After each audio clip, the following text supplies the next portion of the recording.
Hello and welcome to the View From The Vic, our official Watford Football Club podcast. I'm Jon Marks and I'll be with you every week to bring you unique insight into life at Vicarage Road, as well as reliving great memories and hearing untold stories from special guests, including Hornets stars past and present. Plus there are your supporter stories in our regular fan features, The One That Got Away and The Extra Mile. This week's View From The Vic has a Northern Irish flavour to it, as we'll be joined by former striker Gerry Armstrong and defender Craig Cathcart, as well as Kevin Affleck, who works at the club as a media consultant. Now, Vicarage Road may not be hosting Premier League football at the moment, but the stadium is open for staff from our neighbours at Watford General Hospital next door, and we have a specific request for volunteers with the following experience: qualified chefs, kitchen porters and catering assistants. Anyone who would like to volunteer for these catering roles should email culinary@watfordfc.com and provide a daytime contact number, and we'll be in touch with you soon. We're delighted to be playing our small part in supporting the fabulous work our NHS staff and key workers are doing at this time. And of course we can all play our part by continuing to follow the government advice, which is to stay at home, which will protect the NHS and ultimately save lives. We've got plenty to keep you entertained on this week's podcast, plus lots more on our website at watfordfc.com and across our social media channels of course too.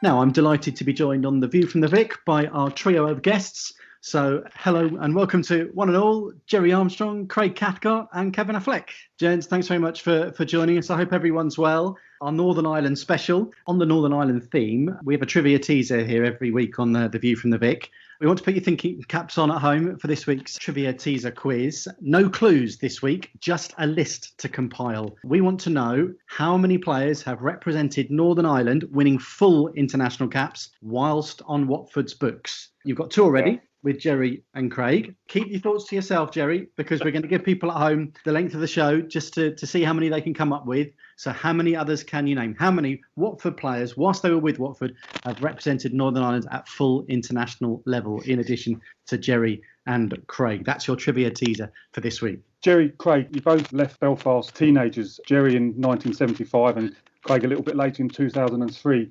Could you just give us an idea of what life was like in Belfast and how much of a wrench it was to leave your friends and your family at such a young age? Craig? When you're so young, I think I was 16 when I moved, I was just excited.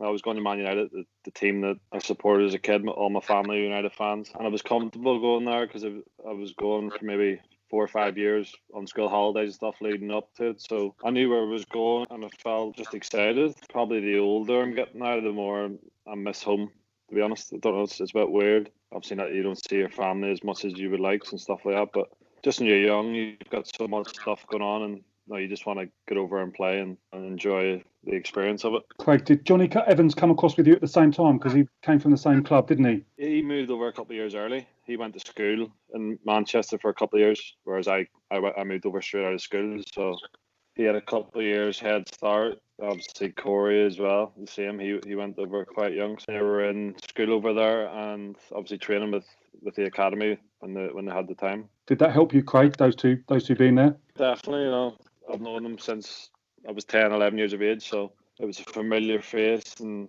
my parents and their parents know each other from growing up as well, so it made the transition a little bit easier, I'd say.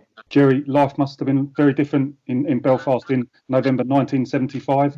What was it like, and how much of a wrench was it to leave? I left in 75, but I only started playing soccer when I was 16, 17. I just played Gaelic football and hurling up until that point, and then I got suspended from Gaelic for a month. While I was suspended, I started playing soccer, and I signed for Bangor within a few weeks. Did 3 years at Bangor and then joined Tottenham. But 1975 Northern Ireland wasn't a nice place to live, to be honest. So it was a get out of jail free card for me to get the opportunity to come and play professional football for Tottenham. I had been over on trial 6 or 7 weeks before I actually did the deal. Fortunate enough to get the opportunity through Terry Neal, joined Tottenham, and it was great. For someone to pay me to play football and train every day was fantastic. I just enjoyed myself. I only had a 1-year contract with a 1-year option. I ended up spending nearly 5 years at Tottenham before Graham Taylor, who had chased me for well over a year to come to Watford. I have to say, when I joined Watford, it was a fantastic club from a family point of view. Wonderful club, well organised, well run. Had lots of fun, lots of stories with the other guys, Luther Blissett. It was good for me that Pat Rice actually joined the same week that I joined. Les Taylor, Pat Rice and myself all joined at the same time. Watford were not in a very good position in the second division, and they were bottom 3, bottom 4 of the second division. But with a couple of games in hand under Graham Taylor, we did really well. And the following year, we got promotion. I had a very good 3 years at Watford, very enjoyable, which culminated in the '82 World Cup. And I put a lot of that down to Graham Taylor. Harry got me in good shape. He got me in really good physical shape. Watford was a club that we trained really hard. It was a very disciplined club. Only good memories. Very fortunate to get the opportunity to become a professional footballer. Both walked into massive football clubs. Your first experience of football in England. Just what was that like? Gerry walking into White Hart Lane, Craig walking into Old Trafford for the first time. For myself, it felt normal because I was going there since I was 10 years of age, so it felt like a second home, sort of. I don't think I really took so much in at that age that I probably should have. Like I said, you're just sort of in the swing of it, and you weren't really thinking outside the box, really. You were just focused on yourself at the time, training with the academy and stuff, so I never really looked at it like that. But obviously when you bump into a few of the players in the canteen and stuff, and you're growing up watching them, sort of hits home a wee bit then. But go to United was a great experience, and definitely give me the values and give me the setup for my whole career, I'd say. From my point of view, coming to Tottenham Hotspur, seeing the likes of Pat Jennings and Steve Perryman and John Pratt, the quality players they had there. But my biggest problem was I was trying to play catch up. I was a late developer from the soccer point of view, so I trained with the first team squad in the morning, and then every afternoon I'd go into the gym and train with Peter Shreves, who was the coach then, and he took the youth team. One of the youth team players was a 16-and-a-half-year-old called Glenn Hoddle. He used to do the demonstrations in the gym. Then Peter would obviously look at us and say, okay, away you go, follow that. And I was going, how do you follow that? Left foot, right foot. The skill and technique Glenn had, what he could do with the ball was just unbelievable. And he hadn't played in the first team then. It wasn't for another 3, 4, 5 months. So I knew I had to improve very quickly if I was going to be up to the standard that was required. So it was an incentive in one sense, but it was a lot of fun.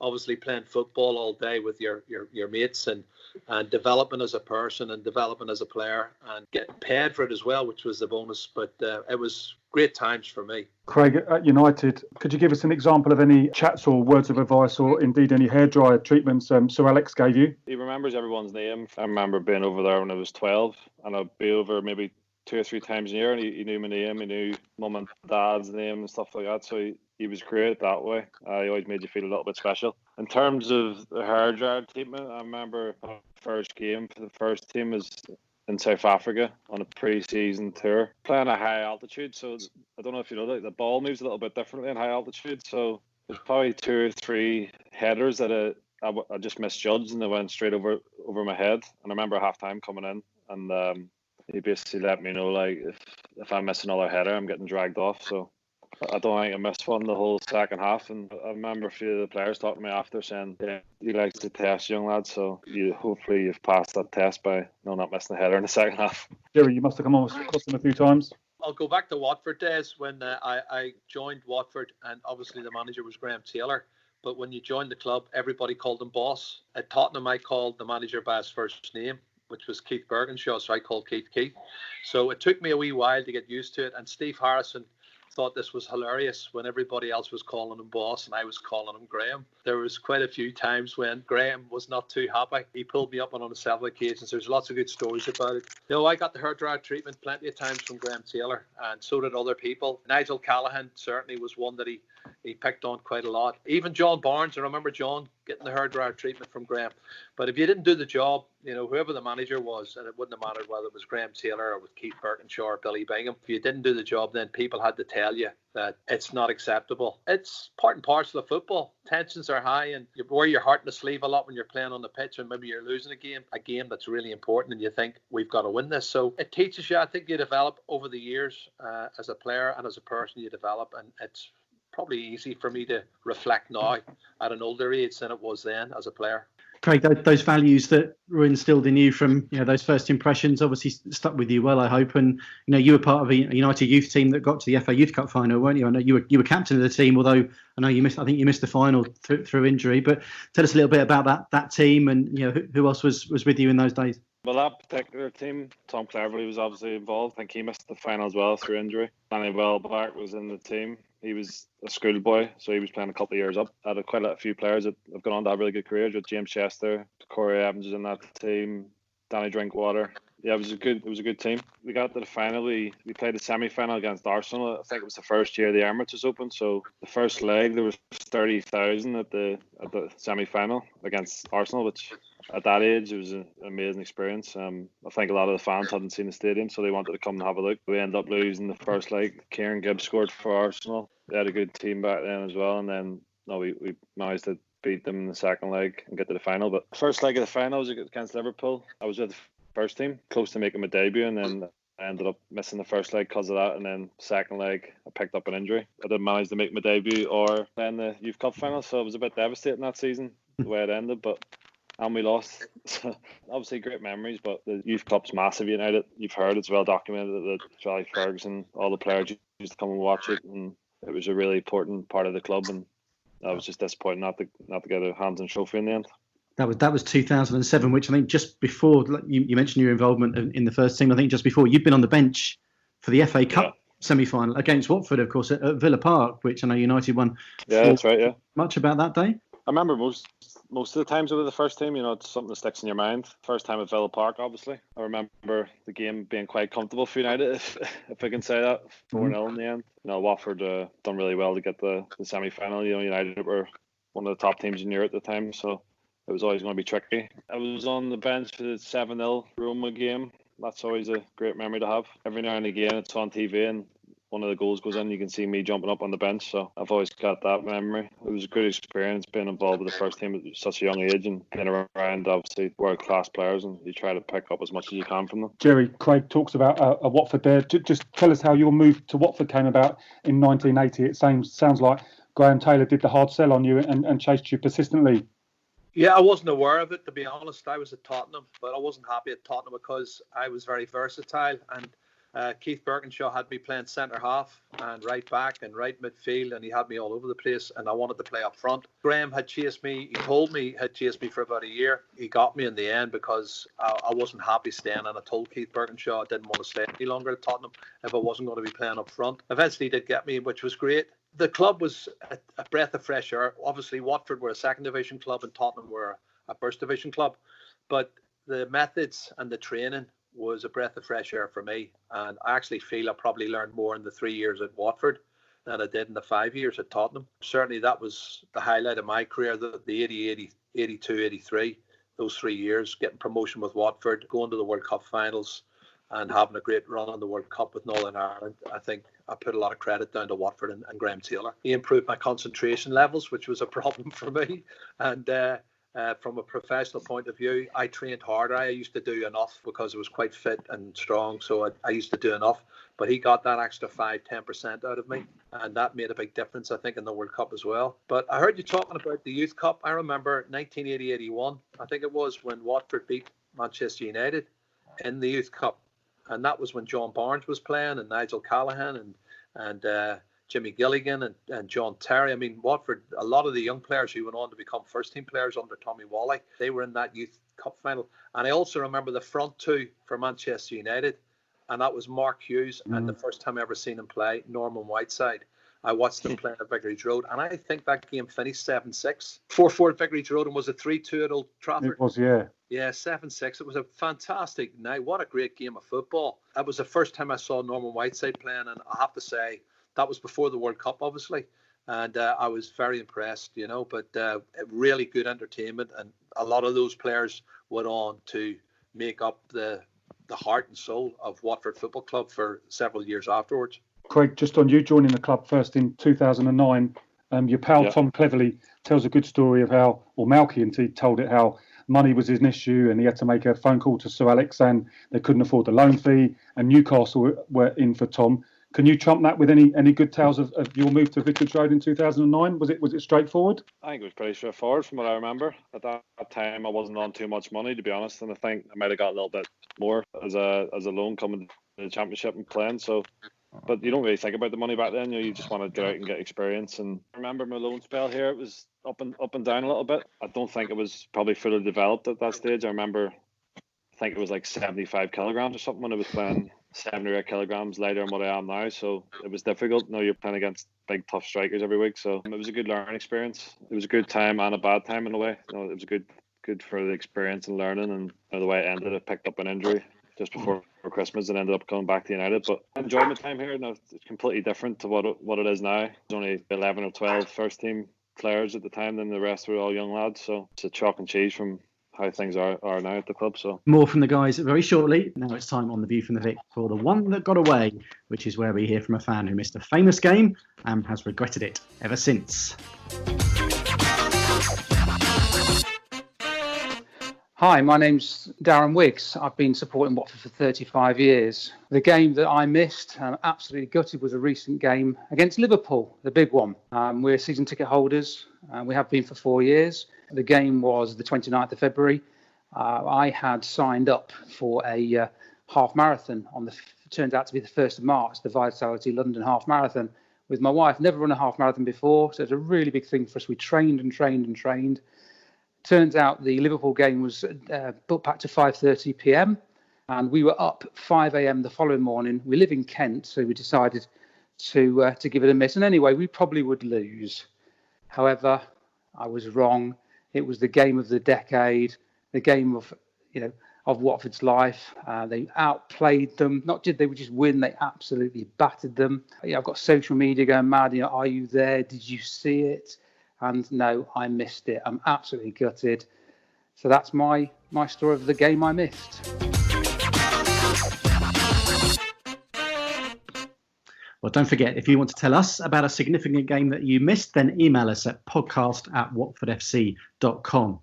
Quick reminder of our trivia question this week. How many players have won full Northern Ireland international caps whilst on Watford's books? You might have heard a couple already mentioned in our chats in part one with Craig and Gerry, but there are a few more. So how many can you get? We'll bring you the answer at the end of the show. Both of you have won promotion to the top flight with the Hornets, of course. Very different times. Gerry, tell us, you've alluded to it already, but tell us about that season. What was so special about that team that got promoted out of the old Division 1 into the top flight back in those days? Graham set a stall out at the very start of the season. Pre-season, he said, right, our goal this year is we're going to go up.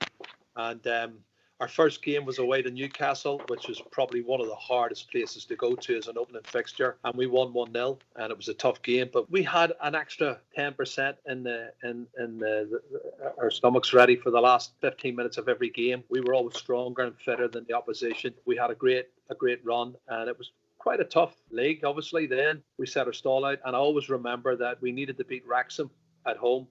With 2 or 3 games left to play, we needed to beat Wrexham. Elton John was away. I think he was in Scandinavia somewhere. And after we got promotion, we beat Wrexham that night. Elton was on the phone. We were in the boardroom. He spoke to every single player. He spoke to everybody who was involved with the club. He was on the phone for about 4.5, 5 hours. It was just fantastic to go into top flight football. I had actually done it a few years before that with Tottenham, because Tottenham were relegated once in their history. And I was in the team that went back up again the following year. I knew what it was like to go back up into the top flight football, but it was a special time. And then on top of that, we qualified for the World Cup final. So I had the World Cup finals to look forward to in the summer, and then to play for Watford in top flight football in the July, August straight afterwards. So wonderful times, great memories. And Elton John was so special. I talked about him obviously as the chairman then, but he'd come into the dressing room, he'd come and wish the lads well, and we'd go to the concerts, his parties. I don't know if he still does the parties for the week before the season kicks off. It was always the Sunday before the season kicked off. We went to Elton'S in Windsor, but everybody went. We had a fantastic day. All the family went, even the ground staff. He invited everybody, had everybody, and they were something special. I'd never seen anything like that before, and that's where I think the family spirit at Watford was so special. Craig, you didn't have a rock star chairman, but you certainly had a few head coaches in 2014-15.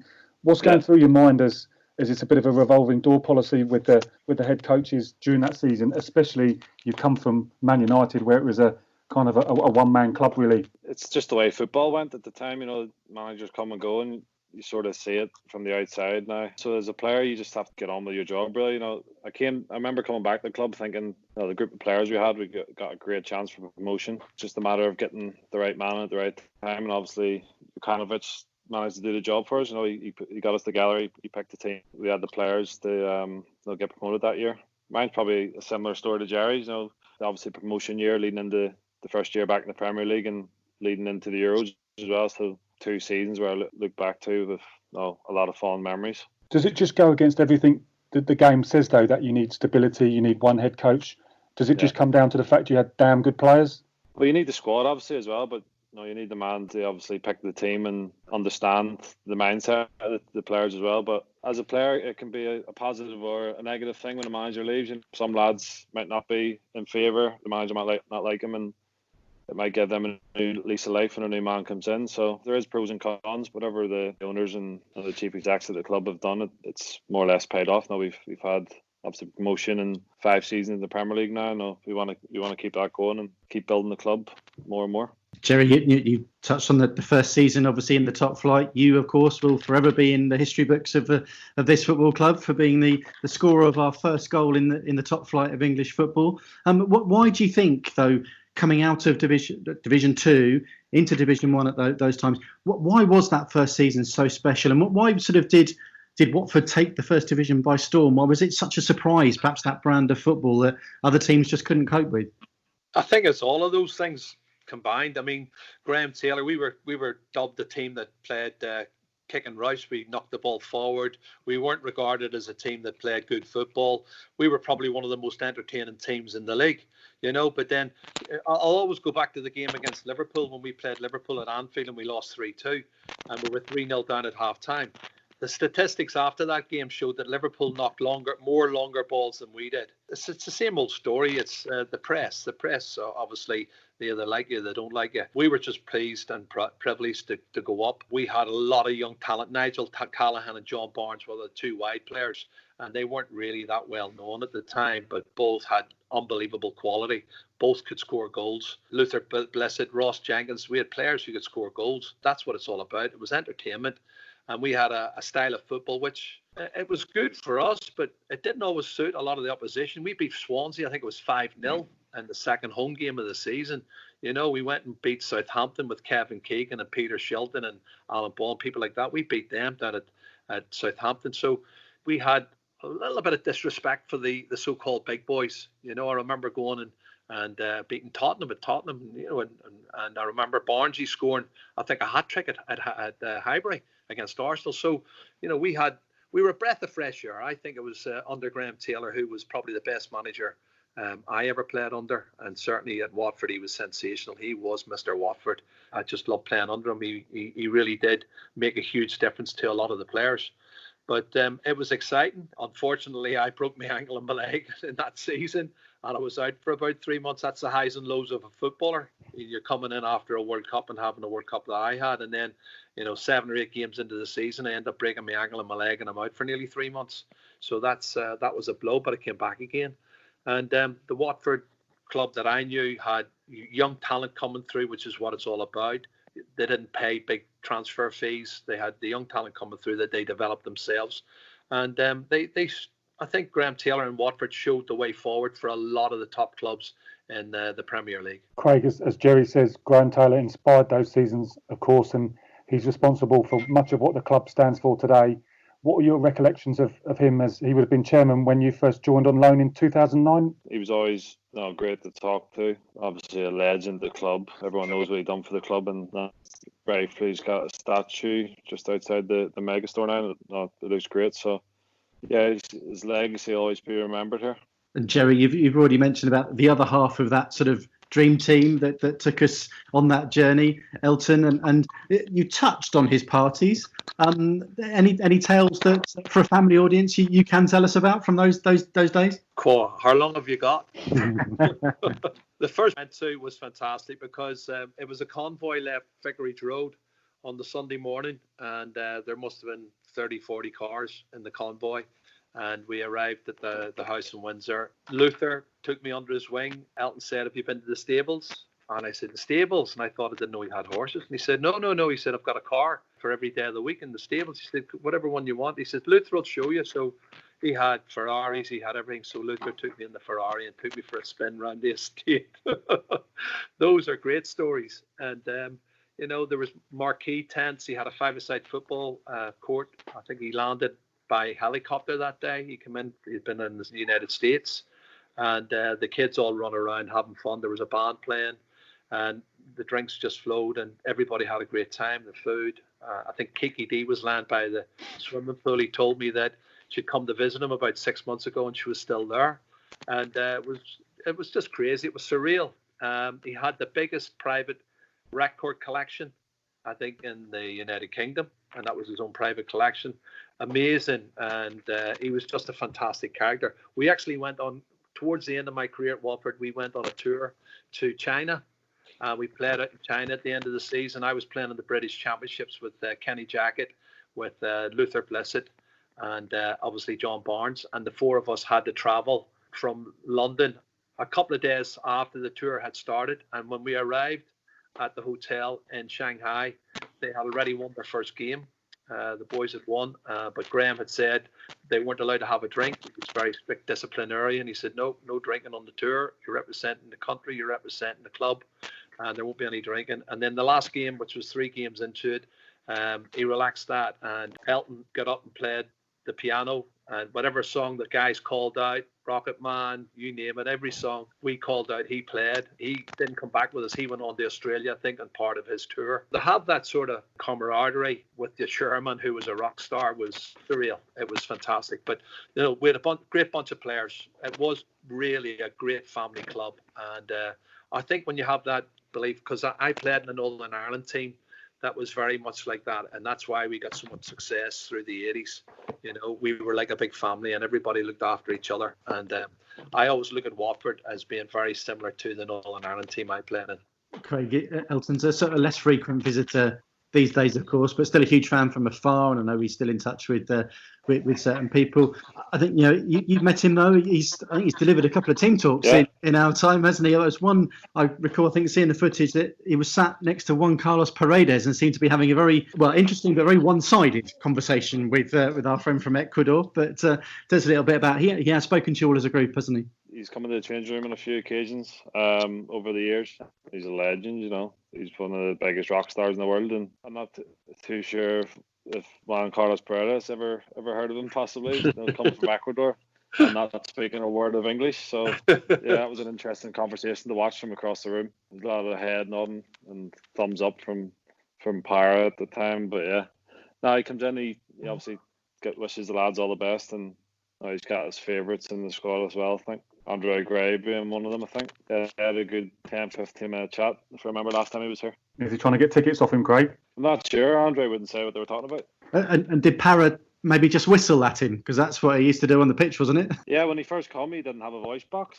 He had an operation in his throat, and I don't know, something went wrong. And he, for the first 3 or 4 months at the club, he literally couldn't speak. Even though he couldn't speak English, he couldn't even speak Spanish to anybody. So I remember playing beside him a good few times, you just hear a whistle, and then a louder whistle, and then that's when you knew to turn around. Someone was behind you. That was interesting, but he was a great character.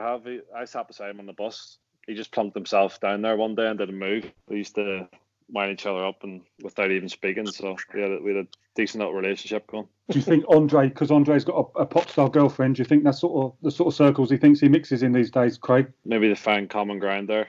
Maybe they go to the same parties and that, but I don't know.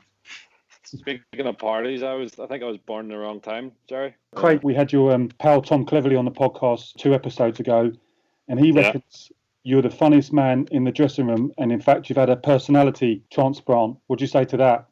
Maybe he didn't know me as well back then. I don't think I've changed much. I think it's come from Northern Ireland. You have to have a sharp wit, or else you won't get very far. I'm sure Gerry knows what I'm talking about.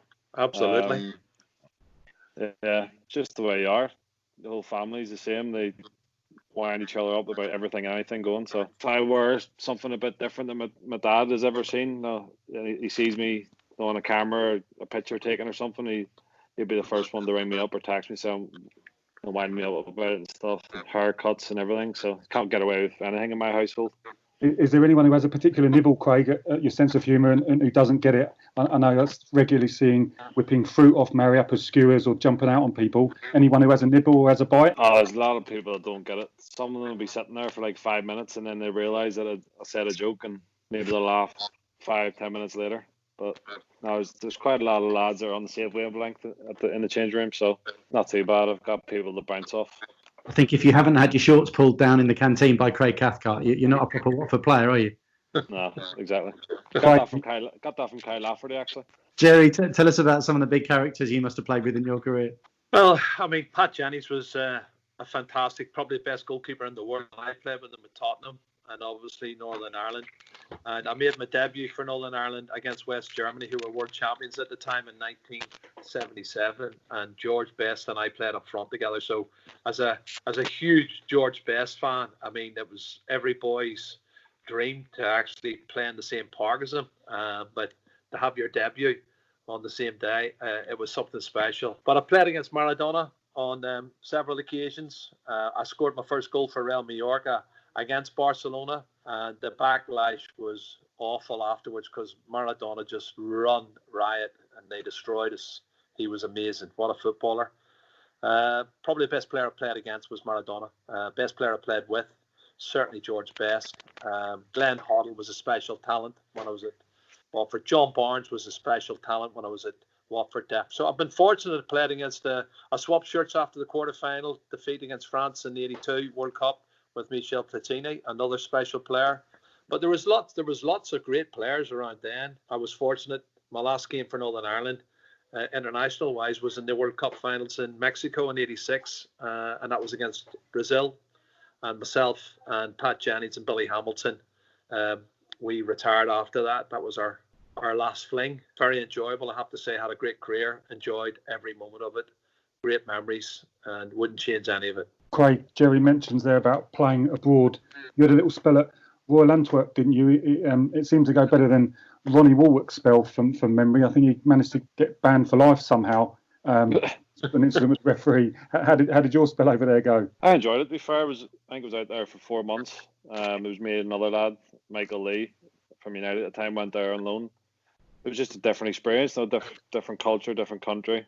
I think I was 18, driving on the wrong side of the road, stuff like that, just wrecking cars and, just being by yourself, not having to learn how to cook or else you starve, basically. So it was definitely a big learning curve, and, being so young to go on loan and play in a different league, different type of football against no grown men is part of the reason I think why United send people there, just to get as much as you can from it, all aspects of life. Just obviously the football is different, and you're learning life skills out there as well. So it was a good time. I really enjoyed it. Gerry, what was life like at Real Mallorca for those 2 years, 1983 to 85? Difficult, obviously, coming there to a country where none of the players spoke English. And I didn't speak Spanish, obviously, when I first joined. It was frustrating. And some of the frustration it spills over. I ended up knocking our goalkeeper out in the shower after the first game at home. He was being a bit shaky, and I knocked him out. And it was then that I knew I had to be able to communicate and I had to learn Spanish. So a few months later, my Spanish had improved enough that I could converse with the players. They had a lot more respect for me because I'd actually taken the trouble to learn the language. And obviously, it was frustrating at the start for me. I was in a hotel for the first month with an Argentinian footballer called Verón, Juan Sebastian Verón, and he couldn't speak English and I couldn't speak Spanish. It was so frustrating, and I used to ask the waiters what we were doing at training that night or the next day, and it was hard. But I think you learn big lessons. I think we're a little bit lazy, particularly in the UK. We don't learn languages, and we expect everybody to be able to speak English. And I think that was the way I was when I went to Mallorca at the start. But I'm glad I did. As a result of going to Mallorca, I ended up doing 20 odd years with Sky on Spanish football. So I would say I've been fortunate. Well, more to come from Gerry and Craig very shortly. But now on The View from the Vic, we find out about a fan who went the extra mile to get to see a Hornets match. Hi, I'm Neil Silverstein, supported Watford for over 40 years now. The game that I went the extra mile for was the 1999 playoff final against Bolton at Wembley. At the time, I was playing football for Langley Old Boys out of the Black Boy pub in Bricket Wood, and one of the guys there, Dave Smighton, had arranged a stag trip to Bruges, and we booked it when we were on the back of a dip in form and the playoffs looked way out of reach. And as the final, I think it was 7 games played out and we got closer and closer to it. It was after, when we won against Birmingham, we decided to cut short the stag do trip to Bruges and come back and make the final day, the Sunday of the stag trip, a collective trip to Wembley. So hence rapidly changing the travel plans. So I think it was about 18 of us to come back from Bruges early on the morning, all the way back to Wembley, enjoy the game, and then back to the town centre to enjoy the festivities afterwards. Well, great memories. And if you want to tell us your story of going the extra mile or about the one that got away, email us at podcast@watfordfc.com and it could be you featuring next time on The View from the Vic. Final reminder of our trivia question this week. How many players have won full Northern Ireland international caps whilst on Watford's books? You'll have heard names mentioned, but there are quite a few. That's the only clue I'll give you. Answer to come very shortly.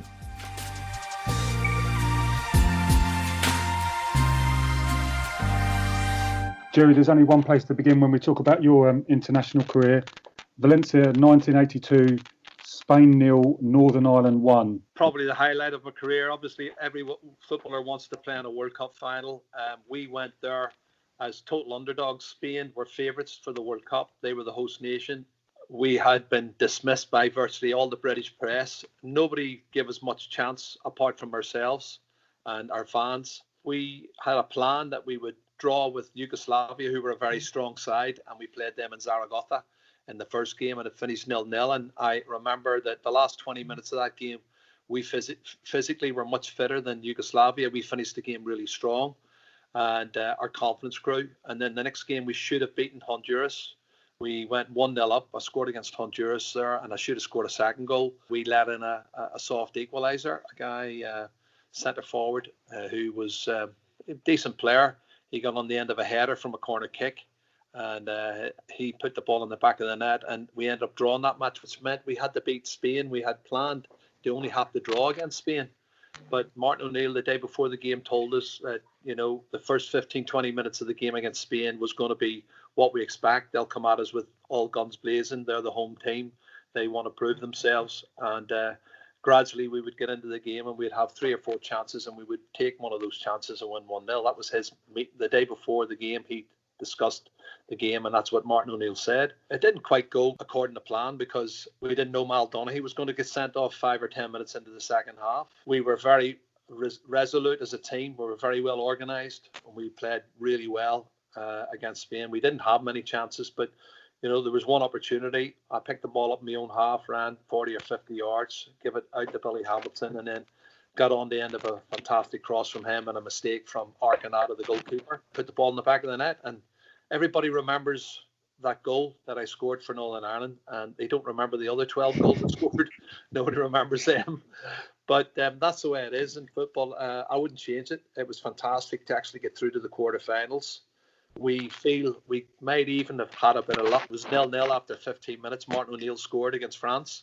It was a very good goal, perfectly legal goal, but the linesman put it up for offside, and the goal was disallowed. If you look in the replay, you'll see it was well onside. It could have been different. We were a good team when we go in front and we have something to defend, but we needed to win that match to go through. And disappointed that we didn't get through to play the Germans in the semi-final. But everybody told us we would have lost to them anyway because nobody would beat Germany. And then the following October, after the World Cup, we beat them 1-0 in Belfast. And then 6 months later in Hamburg, we beat them 1-0 again. So who knows? It could have been even better. Craig, even now, does that result in Spain in 1982 still get talked about by the current squad? Was it when you were all together for the Euros in 2016? Was that sort of something that inspired you guys, the current crop? Yeah, obviously you grew up seeing it, on TV. The longer it went without being the major tournament, it gets spoke about more and more. And obviously, Gerry said his goals, the iconic goals in Northern Ireland football. So it's always on TV, and you hear. Obviously, I wasn't born then, but my dad would always talk about it. The World Cups that Northern Ireland went to, so it was something that you always dreamt of doing. And we were unlucky in the last World Cup qualifiers not to get there. We lost in the playoffs in the end to Switzerland, but that would have been a dream come true to get the World Cup. The Euros was a similar experience. And we we wanted to go there and do the best we could, and that was amazing to get there. But it's an experience, lives with you for, I'm sure, the rest of my life. Gerry, you played with John McClelland, who played for this club 1984 to 1989, played 184 times. Tell us a bit about him. Was his nickname Slippers? I think Tony Coton used to say. That was how comfortable on the ball he was. But we call him the Ghost in the squad. That was his nickname. I have to tell you a story. I had a phone call when I was in Mallorca from Graham Taylor. I used to keep in touch with Graham, and he told me he was on the lookout for a centre half. He had said one of the people who had been mentioned to him was John McClelland, who was at Rangers at the time, and I said, "You will love John McClelland. He's your type of player. He's quicker than people give him credit for because he was tall, but he was long-legged and he covered the ground very quickly." I said, "You'll be very pleased." So Graham, on my advice, actually went off and signed John McClelland, and he phoned me about 3 months later to say, "Thank you so much. What a great job you've done." And I think he appointed John as captain shortly after that. So John enjoyed his career, obviously, at Watford. But then he contacted me again, asked me about another Northern Irish player. He signed him on my say-so as well. But if I tell him, then you'll know people will pick it up, obviously, for the quiz later on. But that was Peter Kennedy. Well, he wanted somebody who was left-footed and could take free kicks, and Peter was a bit of a specialist in that. He was at Notts County at the time. I told Graham he could probably get him for 75 grand, but he had to pay a wee bit more than that, so he wasn't too pleased about that. But he was happy with the player in the end when he got him.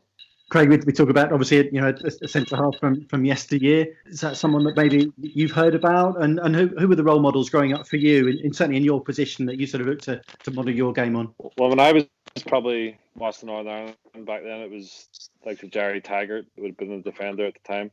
Aaron Hughes, even he was a young player in the squad, so it was great to have a chance to play with Aaron as well, because he's been a great servant for Northern Ireland.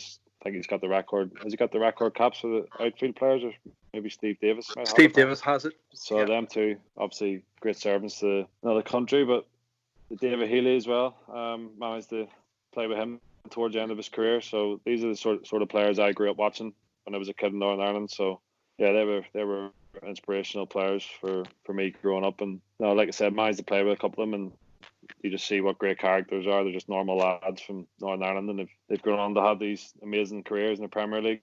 So at the time, being a young player, that's what you looked up to, and what you want to try to do the same as they did. And a lot of great players that I've managed to play with now from Northern Ireland. Gerry, how much have you enjoyed watching him in this current Northern Ireland team? Very proud of him and the lads and what they've achieved. He's very solid at the back. Him and Johnny Evans are a great combination. Both very dependable, both great on the ball. He's got pace. He reminds me a lot of John McClelland in a lot of senses, because John had that long stride and covered the ground, and Craig is the same. I think Craig's obviously a wee bit quicker than Johnny Evans. He would know that. They've achieved fantastic stuff under Michael, and to see them in the Euros, and I was commentating on the games out in France, made me very proud. And I was actually very proud of them in the 2 games against Switzerland. And I still have a better taste in my mouth because of the penalty kick that was awarded for the shot that hit the back of Corey Evans. I was disappointed, and we played brilliant in Switzerland. I was at the game in Switzerland. We were very unfortunate not to get a result in Switzerland as well. So only thing I have is praise for Craig and what he's done for his country and his club. But he's still got many years still to go, and I'm hoping that they can pull one out of the bag against Bosnia and Herzegovina when this game is eventually played in November. Craig, pace? Yeah, it might surprise a few people, but I'm not too bad. I'd say probably top 5 in the squad. See, I know what I'm talking about. I don't look like I'm moving fast, but sometimes I have to. 50 caps and counting, closing on record. So what is that? What is Steve Davis's record? Do you know? I'm not going to get anywhere near that, John. There's no point Nobody in will hear that. I think he's on 117. Pat Jennings is on 119. You might have to play till about 45, Craig. I don't think my knees will let me, John. Not gonna lie. When you're away on these international trips, how much does Gerry tell you and when you guys mix? I know it's probably a bit like a tight knit group, isn't it? Sort of the Northern Ireland travelling party. How much Craig have you heard about Gerry's goal from Gerry? We normally see Gerry on the pitch before the games. We go out, have a look at the pitch, and Gerry be out there, and that's when we normally have a little chat just before the matches. And obviously he's asking how the squad is, how's everyone feeling and stuff. So that's where we mostly bump into each other. But yeah, it's great to hear Gerry's stories. It's something that not everybody knows the history of the World Cups they've been to, and there's Watford career there. So it was great to listen to and just try to compare it to my experience as well. Like I said, it's the Watford story similar, where we got promoted and got into the top division, leading into no major competitions. So yeah, it's been great to listen to. Great reminiscing. I hope Northern Ireland fans have tuned in and have enjoyed plenty of memories of Northern Ireland glories, and hopefully more to come, like you say, in that playoff game when it does actually happen. Before we go, we need to give you the answer to the trivia teaser. So Northern Ireland full internationals whilst they were on Watford's books. That might catch a few people out. Just before I give the number, any guesses, guys? Oh, it's got to be double figures. I'll give you that. Yeah, double figures. Yeah. I'll maybe get 5. I'll let Gerry go Pat first. Jennings certainly made his debut against Wales with George Best while he was a Watford player. I know that. Yeah, I'll give you Pat Jennings. So we've got Pat Jennings. I think Peter could be in there as well. John McClellan, definitely. Now, Pat Rice didn't get an international cap when he was playing for Watford. I know that also. That's the slight trick one, yeah. Yeah. Any others, Craig, that you might have played with? Lee Hodgson. Lee Hodgson, yeah. That's the only one sticking in my head at the minute. So, well, I can give you the total I've got is 11. You two, of course, John McClellan, Peter Kennedy, Lee Hodgson, Pat Jennings. So the ones that we just need to add: Mark Williams. Of course, Willow. Chris Baird. Birdie. I didn't know Birdie played for Watford, yeah. On loan. Catch a lot of people out. Steve Morrow also falls into that category. He was on loan. That one. Now, Steve was one of my boys as well. Didn't know that one. And two real Watford youngsters who sort of played fleetingly for the first team, Michael Bryan and Adam Thompson. Both have got full international caps. Oh, yeah, Adam Thompson. I remember him, yeah. I should have got them too, to be fair. Couldn't remember if it was senior caps or 21s. I remember playing 21s with them. Both have got senior caps whilst at Watford. So 11 is the answer you were looking for. Guys, a big thank you from us for joining us and taking the time today to reminisce and chat all things Northern Ireland and Watford and football in general. We wish you and your families all the best. Stay safe. Craig, Gerry, been a pleasure. Thanks very much. Cheers, Kevin. Cheers, John. Cheers, Craig. All the best for the season. Well, Kevin and I will be back again next week with more Hornets guests, another trivia teaser, of course, and more fan tales in The One That Got Away and The Extra Miles. Stay at home, everyone. Stay safe. Thanks very much for listening. We'll see you next time.